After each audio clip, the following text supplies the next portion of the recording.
હા. હું થોડાક દિવસ મારા પિયર જાઉં છું મારા પપ્પાને ઘરે રોકાવા. કેમ? અહીંયા કેટલી ગરમી છે યાર, બહુ ગરમી થાય છે મને તો અહીંયા. અને તારા પપ્પાના ઘરે શું બરફનો વરસાદ થાય છે? સિમલામાં રહે છે તારા પપ્પા? મારા પપ્પા સિમલામાં નથી રહેતા, પણ ત્યાં ઠંડક છે, મારે તો ત્યાં રોકાવા પણ જાવ ત્યાં તો છે. એસી એ નહીં, અહીંયા તો એસી વગર રહી નહીં શકતી તું. ભલે એસી ન હોય તોય ત્યાં મને ટાઢક મળે, મારે તો ત્યાં જ જાઉં છું રોકાવા. ઠંડક કેવી મળે ત્યાં. બધી મને ખબર છે, અહીંયા પોતાની માં જોડે જઈને મારી ખોદણી કરવા થાય ને, ખોદણી કરે એટલે ઠંડક જ થઈ જશે એને. મને કાંઈ તમારી ખોદણી કરવાનો શોખ નથી. શાંતિ લેવા જાઉં છું થોડાક દી, ઠંડક મળે ત્યાં. હા તે જાને ઉપર ને અમારે શાંતિ થોડા જાય. કિસ્સુ મને આમાં એલાર્મ મૂકી દે ને. એલાર્મ કેટલા વાગ્યાનું મૂકું? રાતે 2:30 વાગ્યાનું મૂક. હે, રાતે 2:30 વાગ્યાનું શું કામ છે એલાર્મનું? અરે હું કાલે દવાખાને નથી ગઈ તો ડોક્ટરે મને કીધું તું ને એટલે.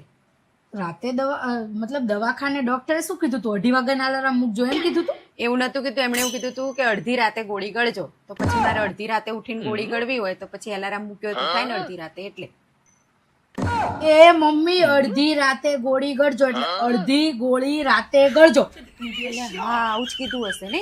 અરે ભગવાન, અડધી રાતે નો કીધું હોય, અડધી ગોળી રાતે ગળજો એમ કીધું હોય. હે રામ, શું થશે આમ? અરે હા હું સમજી ગઈ. એટલે મને તો એવું હતું કે અડધી રાતનો ટાઈમ હશે, પેલું સવાર બપોર સાંજ નહીં આપતા એવી રીતે અડધી રાતે 2:30 વાગે ગોળી ગળવાની હશે. એટલે મેં તો કીધું અડધી રાતે રોજ ઉઠીને ગોળી તો ગળવાની ને, એટલે મેં એલાર્મ સમજાવી. હા સારું થયું લો, અડધી રાતે ગળવાની, અડધી ગોળી રાતે ગળવાની. હા સમજી ગઈ. જમી લીધું મમ્મી? હા જમી લીધું લે.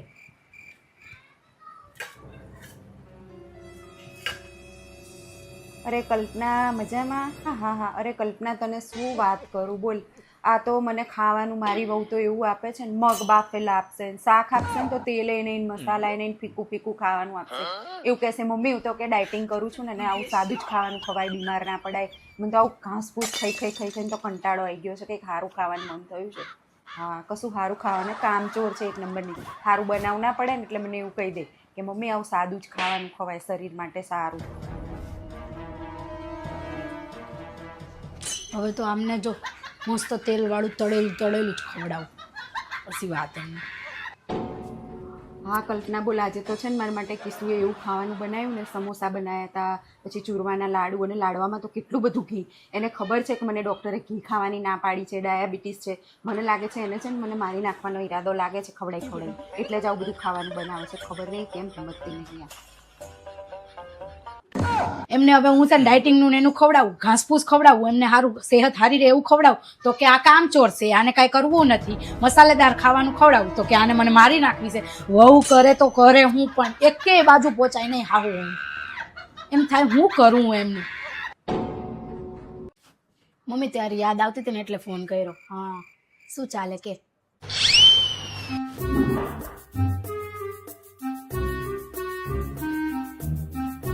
મમ્મી કરું હો તને ફોન હમણાં. એ હા મમ્મીને ફોન હતો. પણ આટલો બધો શું પિયરનો મોહ રાખવાનો હોય? અમારા જમાનામાં તો છે ને અમે વર્ષે એકાદ વાર પિયર જતા હતા, અને એમાં અમારે હાહુ ના પાડે ને તો ના જઈએ. અને આટલો બધો મોહ પિયરનો રાખશો તો હારીના કેદી થાશો તમે? યુ આર રાઈટ મમ્મીજી. પિયરવાળાનો મોહ ન રાખવાનો હોય, પિયરવાળાની બાજુમાં જ રહેવા જતું રહેવાનું. જેમ કે આરતી દીદી રહે છે, હું બેડરૂમની બારી ખોલું ને તો સીધું આરતી દીદીનું ઘર ખોલ્યું હોય ને એવું જ લાગે. એટલા નજીક જતું રહેવાનું. હા 24 કલાકમાંથી 23 કલાક તો આરતી દીદી આપણા ઘરે જ હોય, 1 કલાક જ સાસરીમાં હોય. એટલે પિયરવાળાને મોહ રાખવાનો જ નહીં. પિયરવાળાને ઘરની બાજુમાં જ ઘર લઈ લેવાનું. એમના કપડાં તો ખાલી નામ માટે જ ત્યાં છે, બાકી હોય તો આખો દી આયા જ તે. મારે તમારી દીકરી પાસેથી કંઈક શીખવું જોઈએ નહીં મમ્મીજી? પિયરનો મોહ નહીં રાખવાનો, પિયરની બાજુમાં જ ઘર લઈ લેવાનું નહીં મમ્મીજી?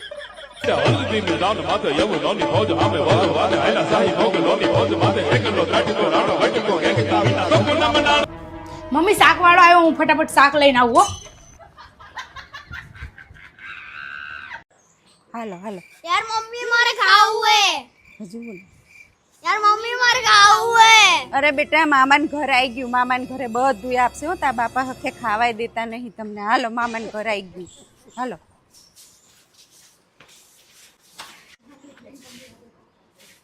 ઓહો શિલ્પાબેન જય ખોડિયાર આવો જય આવો ખોડિયાર, જય ઓહ ખોડિયાર. ભણી આવો મજામાં આવો બેવો બેવો અંદર આવો અહીં બેઠા અહીં, હાલો. શું કહો ખાલી હા પેલા બસ. પેલા લઈને બે થેલા મૂકતો બેટા, બે અહીંયા મૂકી દે. શું કહો ખાલી ખાલી કઈ નહીં, આ તાર જીજાજીએ મોકલ્યા છે જો કેમ વેકેશન કરવા વેકેશન કરવા નહીં. એમને એમ કીધું કે તાર ભાઈ 5 લાખ રૂપિયા આપે ને તો આવજે પાછી, નકર રહેજે તાર ભાઈ ઘરે ને ઘરે. અરે કઈ હાલવા નહીં તમ તાર આખી જિંદગી રહેજે ને હું રાખીશ તને શું ચિંતા કરે તું મને ખબર જ હતી મારા ભાઈ મને રાખશે જ. તો ચિંતા નહીં કરવાની હા. વાત કરી લઈશું તો જીજાજી જોડે मामा मामा મને વિડિયો ગેમ જોઈએ છે. હા બેટા લઈ દઈશું હો ને ચિંતા ના કર જાઓ રમો અત્યારે મામા મામા આજ મારે હોટેલમાં ખાવા જવું છે. સાંજે જઈશું બેટા ચિંતા ના કર જાઓ રમો મામા મામા મને રાતે પિક્ચર જોવા જવું છે. હા બેટા જઈશું મામા મામા આજ મારે વોટર પાર્કમાં જવું છે. લઈ જશો ને? પાર્કમાં જવું છે હા લઈ જઈશું જાઓ રમો મામા મારે આઈસ્ક્રીમ ખાવે. મામા મારે હોટેલમાં જવું છે. મામા મારે પિક્ચર જોવા જવું છે. મામા મારે આઈસ્ક્રીમ ખાવે. મારે મામા મારે ફાર્મ હાઉસમાં જવું છે. મામા મને મોબાઈલ જોઈએ. મામા મને લેપટોપ જોઈએ. મામા મને કોમ્પ્યુટર જોઈએ. અરે યાર આ બે થી તો હું કંટાળી ગયો છું આના કરતા 5 લાખ આપી દેવા આરા જીજાજીને યાર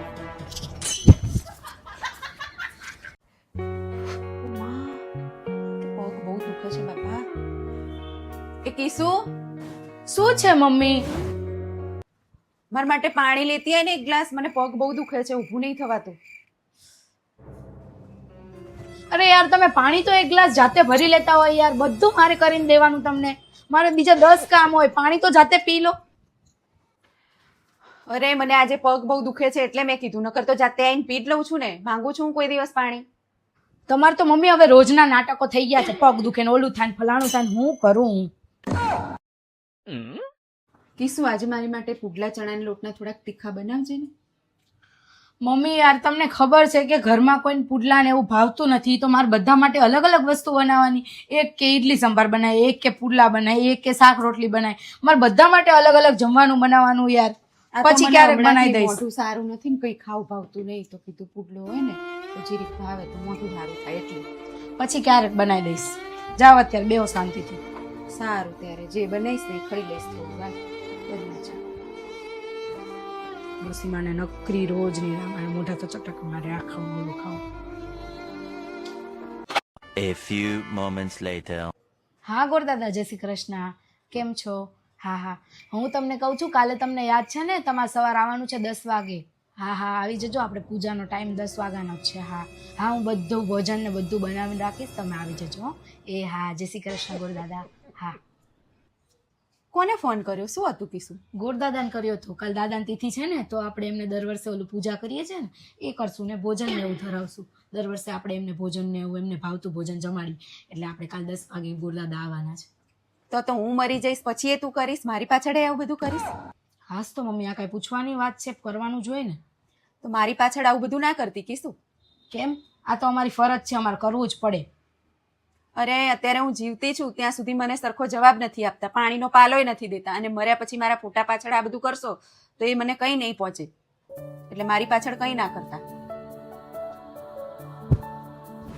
મમ્મી સોરી, મારી ભૂલ થઈ ગઈ. મારો તમારી સાથે એવી વાત કરવી ના જોઈએ મમ્મી, સોરી. હવેથી હું ધ્યાન રાખીશ, અને અમે તમારી અત્યારે સેવા કરશું ને પછી અમે બધું કરશું. તમારી પૂજા વિધિ અમારે તો કરવાની ફરજ છે મમ્મી, અમે બધું કરશું. Sorry mummy. જીવતા હોય ત્યારે તમારે પાણીનો પાલોય નથી આપવો મા બાપને, દુઃખી કરવા છે. અને પછી મર્યા પછી જો તમે એમ વિચારતા હોય કે ફોટાની પૂજા કરવાથી પિતૃ રાજી રહે, તો ક્યારેય રાજી ના રહે. મા બાપ માટે કંઈ કરવું જ હોય તો એમના જીવતા જીવત કરી લો, મર્યા પછી કોને જોયું છે? અલા તો હજી ચણા ને એવું બાફવા મૂકવાનું છે, ક્યારે બધું પતાવું? ફટાફટ કરવું પડશે યાર. અરે યાર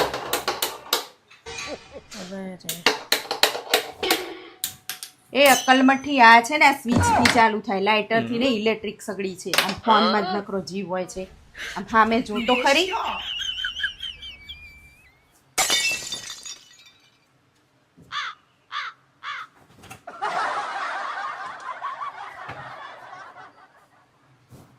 બુદ્ધિ વગરની આમ જોતો ખરી નકરું ફોનમાં જોજો કરસ રોટલી કેવી નાખી રોટી તો મૂક નકરો ફોનમાં જીવ હોય વસ્તુ બગાડે છે તી ખબર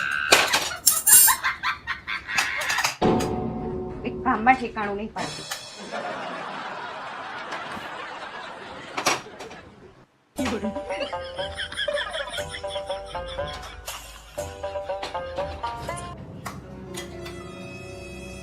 એ કેસુ આ બાર કચરાવાળા આયા છે જા તો કચરાની ડોલ બાર મૂકે બોલો મમ્મી ક્યાં મૂકવા જવાની છે કચરાનો ડોલ? અરે બાર પેલા કચરાવાળા બૂમો પાડે છે કચરાની ડોલ તો આપે બાર ક્યાં છે? મારા માથે ક્યાં છે આમ બાર પડી છે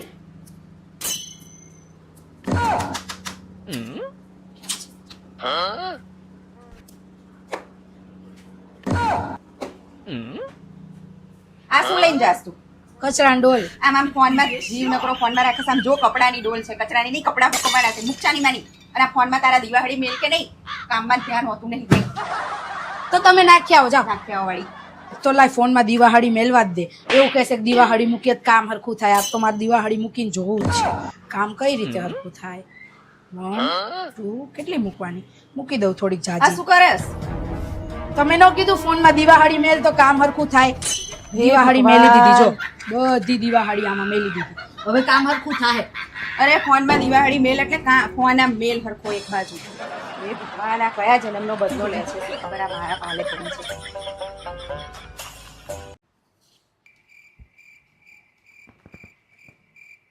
કિસ્સુ એક વાત કહું હા બોલો ને મમ્મી. આપણે આ રૂમમાં કેટલી લાઈટો છે? 2 બલ્બ છે, ટીવીના કેબિનેટ જોડે 2 છે, એક ઝુમ્મરમાં છે, 5 લાઇટ છે. અને રસોડામાં 2 અને પછી ઉપરના માળે નોસરીમાં બધે થઈને કેટલી છે? મમ્મી બધે થઈને 15 લાઇટો છે. પણ આવું તમે કેમ પૂછો છો લાઇટોનું? એમ નહીં તોય તને અંધારું પડે છે અહીંયા પણ મેં ક્યારે આવું કીધું કે મને અંધારું પડે છે એમ? આવું કેમ કહો છો તું તમે? જ્યારે અત્યારે મારા છોકરાને એવું નહીં કહેતી કે તમારા ઘરના એ બધાએ મને અંધારામાં રાખી આટલી તો લાઈટો છે ફોક્સ મુકાવા અહીંયા હવે કોઈ દિવસ કહેતી નહીં એવું અંધારામાં રાખી વાળી